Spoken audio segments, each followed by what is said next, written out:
once was a pioneer from North Ravenna, overall sneakers and a blueberry bandana. She looked up at the sky one fine spring morning. Reflected in her eye a juicy white cloud. Inspecting it closer, she gasped, Is that a house on top of that cloud? Well, the answer was no, but it got her mind in rotation. What if the foundation of my house was flotation? Like floating houses. Like making my home in the sky. This girl's name was Emmeline, which you probably didn't know means work. And this was apropos, because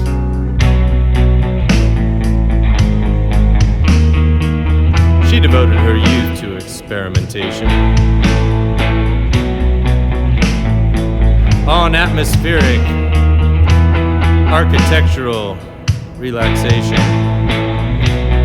In 9th grade, she penned a lengthy dissertation on space and how she needed more of it and less of the human race. Spent the bulk of her postgraduate years mastering aeronautics and handsome engineers. One Friday evening, she climbed on board a pleasure wheel with a flask of brandy and some bricklayer named Neil.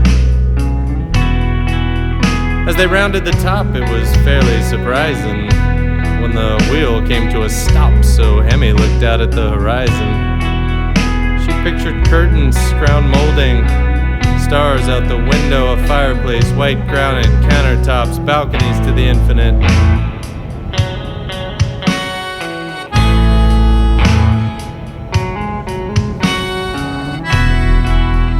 For 23 years, she finessed prototypes, mostly out of cereal boxes, scotch tape, and baby wipes.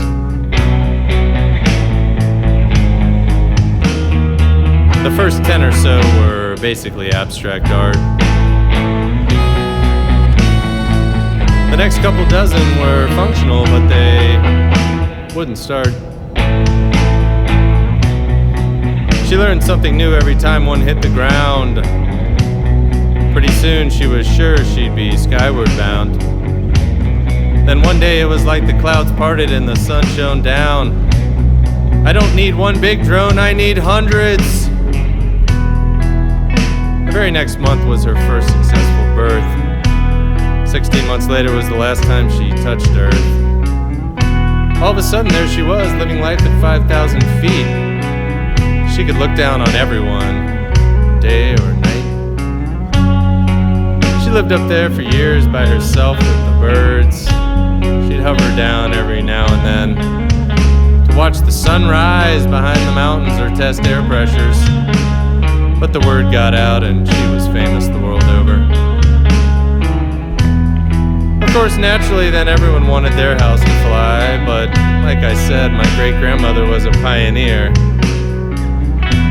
What do you think she'd been working on that whole time up there?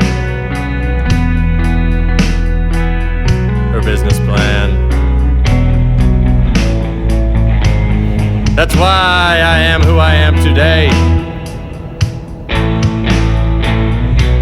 And why I'm happy to welcome you to Sky Estates. We've got 62-ish models you can choose from. Minimum acreage is roughly 7,400 cubic feet. There's just so much land up here. Space. They say we won't run out for thousands of years, or hundreds. Used to be when I was young, you could look out from your property and not see anything but the occasional satellite. Of course, nowadays you're sound to be another home out there every 15 minutes or so, but still, that's 1,344 minutes every day where the sky is all yours. Now sign here, initial